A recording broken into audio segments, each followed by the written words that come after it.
Welcome, and thank you for joining for another whiskey review. Today, we're going to go back to one of our favorite distilleries, Dustin, the Glendronach. One of the cask strength bottlings, the 1993 26-year-old. Dustin comes in at a whopping 57.0% ABV. Distilled back in 1993 on the 21st of May. And bottled here in 2020, this is cask number 5962.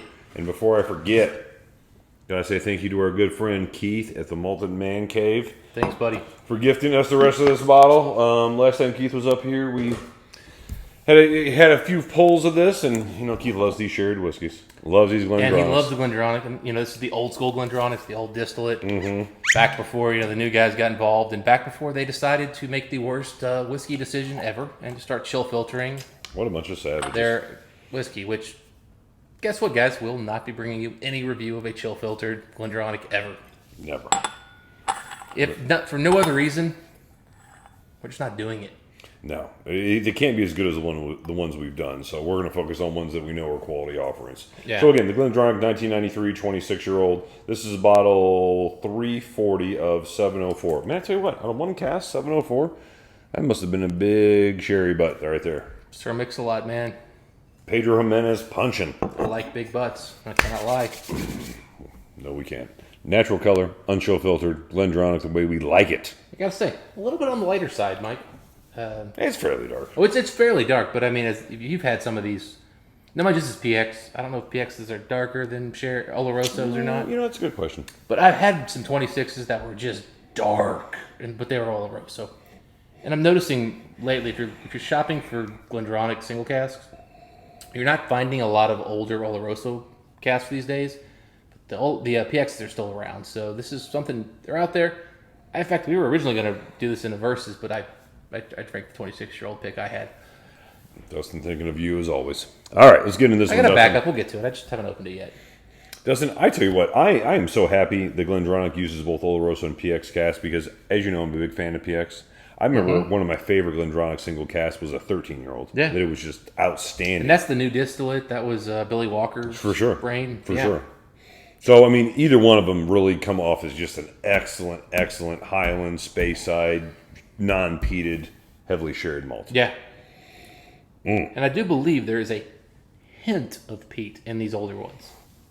It always came off to me as unburnt charcoal. Well, they also were coal. They used coal burning, so there was that charcoal too. But I think the ppms on these are like in that 3-4 range, whereas the newer ones are probably maybe 1. Because when they were sourcing the barley back then, some of it was slightly peated. I tell you what, I love that sticky PX with the spirit. It is really, it's very sticky yet kind of clean sweetness too. It's sticky, clean. The cold note makes it sweet. Well, the cold note makes it clean, you mean? I'm sorry. That's what it is. Yes. You're right. That was what I was getting ready to say was, when I first nose it, right, I kind of am a little disappointed. I'm like, something's off. Then I go back and I go, oh no, there's a sticky sweetness from the PX. Then I go back in and I go, oh, there's the coal. And I realized that at first I was just getting the two together, and they were sort of... It was hard to break them apart. They weren't playing well together, but they don't play poorly either. The coal note is, at one time, a clean note, but at the same time, it's cool. Oh, it's very cool. Very cooling sensation. And you know, when you really focus on the coal, you start thinking, yeah, there's a little bit of grit there. It's not the cleanest coal you've ever had. That chimney wasn't swept today. Well, you don't want to touch it with a bare hand. You have to wash your hands if you touch it. Oh yeah.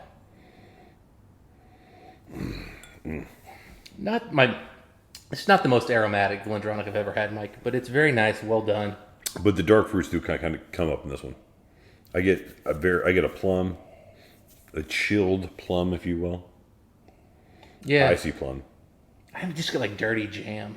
Like it's jam, and for some reason they had it next to the coal burner, and it's gotten cold notes on it. Yeah, there is something very Dunnage Warehouse-ish to this one. I'm not getting anything distinct about the Glendronach malt, which is fine. Glendronach malt doesn't usually jump out. Other than the coal note, yeah. Yeah, but I mean that's an element that's on the malt. Agreed. And so recently, Mike, I actually got a sample from one of our fans, and he sent me a sample of a Glendronach's Scotch Malt Whiskey Society, like 8 or 9 year old. So we're not talking anything like epic in terms of age, but it was all bourbon cask. And what shocked me was that this was actually a really fruity, interesting malt. Not a great malt, but much more fruity than I expected. Not unlike Macallan. No, there was nothing more going on than Macallan. It was much fruitier. It was distinct even. I tell you what, this PX cask works so well with this whiskey. Good age, good wood smoke. The age is coming off beautifully, man. You can tell this is old whiskey. Yeah, comes off like a 30-year-old whiskey. Oh yeah, actually, that's a good point. There's actually an oak level here that really is more 30 year. You're right. Again, in a good way. We talk about oak, and there's good oak where it's rich, it's antique, it's really nice, and there's oak where you're kind of like, that's not really helping this whiskey. It's not pushing it forward, not giving it that next level. Every single class Glendronach I thought was not only did I like it, it was a quality whiskey. You're gonna pick up chocolate on that, buddy. Big time chocolate. Great. Ooh. Ooh. Got some bite to it, don't it? It does, man. 57%. Ain't. Woo. Time for the faint of heart. Oh, man. Oh, wow. All the levels coming in here. Oh, man. Woo. So I remember when we had this one. So I have a 26-year-old Pedro Ximénez single cask. A little bit lower proof. Not too much, though. It is such a different experience in this whiskey. This is so big, bitey, bold, spicy. And he's casted well. There's 3 levels. It is sweet. It is PXy, but it's not as sweet as some of these come off as. It's not as sticky on the palate as I assumed it would be on the nose. No. That coal note is all throughout, and it actually changes and melds and alters itself, and it's everywhere. It makes it feel so dunnage and so just earthy. Oh, everything about this is Dunnage Warehouse sherry casks. These are great casks. It didn't need to add all that color. I'll tell you what. It did its job. Every once in a while, Keith gives us a gem, doesn't he? Yeah, I mean, Keith kind of gives us usually one of 2 styles of whiskey, right? We get some gems that are sherry like this, and then we get really kind of what I want to say are challenging whiskeys for us because they're out of our comfort zone. Sure. And that's what's fun. He likes to bring us like a Deanston or Lecheg and stuff like that, which isn't our Edward wheelhouse. Hour.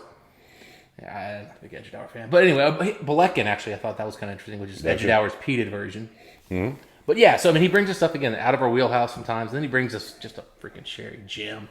And, again, they're always fun for us to get into because it's something different.